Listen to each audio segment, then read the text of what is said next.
আপনি যদি বিনামূল্যে স্কলারশিপ নিয়ে বাইরের দেশে পড়াশোনা করতে চান তাহলে আজকের এই ভিডিওটা আপনার জন্য অনেক অনেক হেল্পফুল হবে। কারণ আজকের এই ভিডিওতে আমরা স্কলারশিপ নিয়ে নিউজিল্যান্ডে পড়াশোনার সুযোগ সম্পর্কে আপনাকে জানাবো। এই নিউজিল্যান্ডে স্কলারশিপ নিয়ে আপনি এইচএসসির পরে ব্যাচেলর প্রোগ্রামে যেতে পারবেন অথবা মাস্টার্স প্রোগ্রামে এই নিউজিল্যান্ডে পড়াশোনা করা কিন্তু সুবর্ণ সুযোগ আছে। তো প্রথমে তাহলে আজকে আমরা কী নিয়ে আলোচনা করব। সর্বপ্রথম আমরা মেনলি এই নিউজিল্যান্ডে স্কলারশিপ নিয়ে পড়াশোনার ক্ষেত্রে কোন স্কলারশিপটা আপনাকে অফার করতেছে সেটা সম্পর্কে জানবো। তো প্রথমে আমরা দেখি যে উচ্চশিক্ষার জন্য বহু শিক্ষার্থী বিদেশে পাড়ি জমাচ্ছে। এর ভিতরে অন্যতম পছন্দের একটা দেশ হলো নিউজিল্যান্ড। যেহেতু নিউজিল্যান্ড দেশটাতে পড়াশোনার মান অনেক ভালো, তো ভালো মানের দেশে যদি আপনি পড়াশোনা করতে চান আপনি চাইলে নিউজিল্যান্ডে স্কলারশিপ নিয়ে যেতে পারেন। এবং এই স্কলারশিপের পড়াশোনার মান যেহেতু অনেক ভালো, তার মানে আপনি এখানে অনেক ভালো পড়াশোনার পরিবেশে আপনি পড়াশোনাটা শেষ করতে পারবেন। তো এই যেই স্কলারশিপটা আপনাকে নিউজিল্যান্ড সরকার আপনাকে অফার করতেছে সেই স্কলারশিপের নাম হলো টঙ্গারওয়া স্কলারশিপ। এই স্কলারশিপে আপনি একবারে বিনামূল্যে নিউজিল্যান্ডে কিন্তু পড়াশোনা করতে পারবেন। তো এই যে ইউনিভার্সিটিটা আপনাকে এই স্কলারশিপটা অফার করতেছে সেই ইউনিভার্সিটির নাম হলো ভিক্টোরিয়া ইউনিভার্সিটি অফ ওয়েলিংটন। তো এটা আসলে কোথায় অবস্থিত?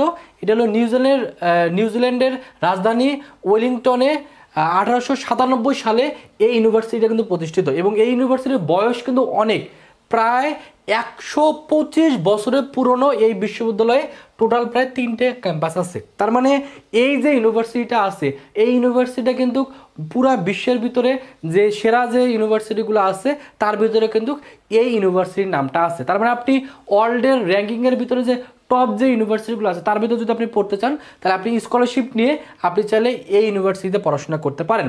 তো এখন আমরা আলোচনা করব এই স্কলারশিপ নিয়ে যদি আপনি পড়াশোনা করেন তাহলে আপনি কী কী সুযোগ সুবিধা পাবেন। প্রথম যে সুযোগ সুবিধা, এখানকার টিউশন ফি মৌকুব করা হবে। অর্থাৎ এখানে যে আপনি পড়াশোনা করবেন এখানে আপনাকে কোনো ধরনের টিউশন ফি কিন্তু দেওয়া লাগবে না। যদি আপনি একবার এই স্কলারশিপ নিয়ে নিউজিল্যান্ডে যেতে পারেন তাহলে আপনাকে কোনো ধরনের টিউশন ফি দেওয়া লাগবে না।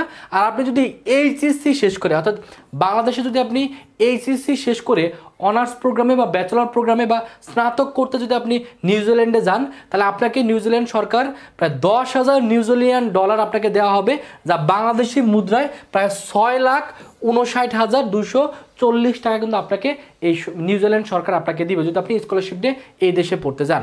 আরেকটা হলো আপনি যদি স্নাতকোত্তরে যান, অর্থাৎ আপনি যদি মাস্টার্স প্রোগ্রামে এখানে যান তাহলে সেক্ষেত্রে আপনাকে দিবে হলো 5,000 নিউজিল্যান্ড ডলার, যেটা বাংলাদেশি টাকায় 3,29,620 টাকা। তারপরে এখানে হলো আবাসন সুযোগ সুবিধা থাকবে, অর্থাৎ স্কলারশিপ নিয়ে গেলে এখানে আবাসনের সুযোগ সুবিধা আপনি পাবেন। আর এখানে কিন্তু স্টাইপেন্ড সহ বিভিন্ন ভাতারও আপনার এখানে ব্যবস্থা আছে। এবং আবেদনকারীদের বিশ্ববিদ্যালয়ের যে কোনো বিষয় নিয়ে এখানে পড়াশোনার সুযোগ সুবিধা আছে, অর্থাৎ আপনি এখানে যে কোনো বিষয় নিয়েই এই বিশ্ববিদ্যালয়ে কিন্তু পড়াশোনার সুযোগ সুবিধা পাবেন। তো এখন আমরা মিলে নিউজিল্যান্ড দেশটা সম্পর্কে একটু জানি। সো অনেকের কাছে এই নিউজিল্যান্ডের যারা বিভিন্ন ধরনের ক্রিকেট খেলা দেখেন তারা অবশ্যই নিউজিল্যান্ড টিম সম্পর্কে ভালোভাবে জানা আছে। সো সেটা এখানে দেওয়া হয়েছে। পাশাপাশি নিউজিল্যান্ডের যে বিভিন্ন ধরনের যে শহরগুলো আছে এই শহরগুলোর চিত্রগুলো দেওয়া আছে। আশা করি এই চিত্রগুলো দেখলে আসলে বুঝতে পারবেন যে নিউজিল্যান্ড শহরটা দেখতে কেমন। সো উন্নত দেশগুলোর ভিতরে নিউজিল্যান্ডও কিন্তু আছে, কারণ নিউজিল্যান্ডের এখানকার যেহেতু বসবাসের জন্য পরিবেশটা অনেক পারফেক্ট। এবং নিউজিল্যান্ডটা সাধারণত একটা দেখা যায় যে একটা দ্বীপ রাষ্ট্রের মতো, অর্থাৎ চারপাশে পানি আর মাঝখানে হলো নিউজিল্যান্ড। তবে নিউজিল্যান্ডের আবহাওয়া বা ওয়েদারটা তুলনামূলক ভালো আছে, তো আপনি চাইলেই এই নিউজিল্যান্ডে কিন্তু পড়াশোনাটা করতে পারেন। তো এই যেহেতু এখানে আপনি স্কলারশিপে যেতে পারতেছেন, অর্থাৎ আপনি এখানে যেহেতু ফ্রিতে পড়াশোনা করতে পারবেন, তো সেক্ষেত্রে আপনি কোন কোন সাবজেক্ট নিয়ে পড়তে পারবেন সেটা একটু বলে নিই। আপনি চাইলে বিভিন্ন ধরনের হেলথ রিলেটেড যে সাবজেক্টগুলো আছে এটা নিয়ে পড়াশোনা করার সুযোগ সুবিধা আছে। সায়েন্সের বিভিন্ন সাবজেক্ট নিয়ে পড়াশোনা করার সুযোগ সুবিধা আছে। ইঞ্জিনিয়ারিং বিভিন্ন ধরনের সাবজেক্ট নিয়ে পড়াশোনার সুযোগ সুবিধা আছে। ফ্যাকাল্টি অফ এডুকেশনে পড়তে পারবেন। আপনি ল নিয়ে এখানে পড়াশোনার সুযোগ সুবিধা আছে। আপনি চাইলে আর্কিটেকচার নিয়ে এখানে পড়াশোনা করতে পারবেন। আপনি যদি কমার্সের স্টুডেন্ট হয়ে থাকেন আপনি বিজনেস নিয়ে এখানে পড়াশোনা করতে পারবেন। আপনি যদি আর্টসের স্টুডেন্ট হয়ে থাকেন তাহলে আপনি সোশ্যাল সায়েন্স নিয়ে পড়াশোনা করতে পারবেন। তাছাড়াও ফ্যাকাল্টি অফ গ্রাজুয়েট রিসার্চ নিয়ে পড়াশোনার সুযোগ সুবিধা আছে। তো এখন মিলিয়ে আলোচনা করবো আপনি যদি নিউজিল্যান্ডে এই স্কলারশিপটা নিতে চান বাংলাদেশে কিন্তু আপনি অনলাইনেই আবেদন করার মাধ্যমে এই স্কলারশিপটা আপনি নিতে পারবেন। তো স্কলারশিপের আবেদন যোগ্যতা হলো প্রার্থীকে অবশ্যই আন্তর্জাতিক শিক্ষার্থী হতে হবে, অর্থাৎ আপনি যদি বাংলাদেশি স্টুডেন্ট হয়ে থাকেন আপনি এই নিউজিল্যান্ডের এই স্কলারশিপটা আপনি নিতে পারবেন। আর আপনাকে অবশ্যই আবেদনকারীকে বিশ্ববিদ্যালয়ের যে কোনো প্রোগ্রামে ভর্তি হওয়ার সুযোগ সুবিধা থাকবে। অবশ্যই আপনাদের একাডেমিক রেজাল্ট অবশ্যই ভালো থাকতে হবে, আর আপনার ইংরেজি ভাষার দক্ষতার কোর্সটাও আপনার অবশ্যই সম্পূর্ণ করতে হবে। তো তারপরে কি নিয়ে আলোচনা করবো, তারপর আলোচনা করবো যেখানে যদি আপনি যেতে চান অবশ্যই আপনাকে যেহেতু স্কলারশিপ নিয়ে যাচ্ছেন আপনি বিনামূল্যে যেহেতু এখানে আপনি পড়াশোনা করতে পারবেন, তাহলে অবশ্যই আপনাকে জানতে হবে কী কী কাগজপত্র প্রয়োজন। প্রথম যেটা অবশ্যই একটা এসওপি লাগবে, আপনাদের যত ধরনের একাডেমিক ট্রান্সক্রিপ্ট আছে সেটা লাগবে, একটা রেকমেন্ডেশন লেটার লাগবে, আর আপনার জাতীয় পরিচয়পত্র বা এনআইডি কার্ডটা লাগবে, আর আপনাদের ভিক্টোরিয়া ইউনিভার্সিটি অফ ওয়েলিংটনের ভর্তির আবেদনের যে কাগজপত্র সেই কাগজপত্রগুলো লাগবে। মানে এখানে আবেদনটা আপনাকে কবে করতে হবে, এই আবেদন দেখা যায় বছরে 3 বার আসলে এই স্কলারশিপের জন্য আবেদন করা যায়।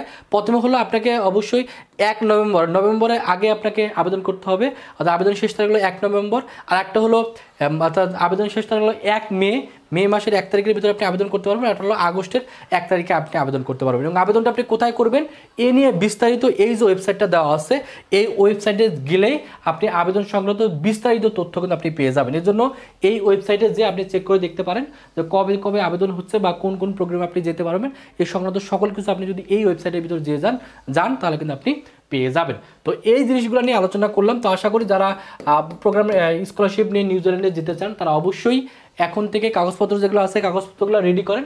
আশা করি কাগজপত্রগুলো আপনি সঠিকভাবে রেডি করতে পারেন। আপনি স্কলারশিপ নিয়ে বাংলাদেশ থেকে অনলাইনে আপনি অ্যাপ্লাই করার মাধ্যমে এই স্কলারশিপ আপনি কিন্তু নিউজিল্যান্ডে যেতে পারবেন। তো এই হলো নিউজিল্যান্ডের স্কলারশিপ নিয়ে আলোচনা করলাম।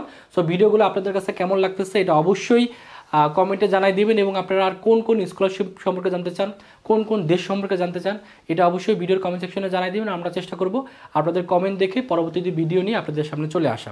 তো সেই পর্যন্ত সকলে ভালো থাকবেন, সুস্থ থাকবেন, আল্লাহ হাফেজ।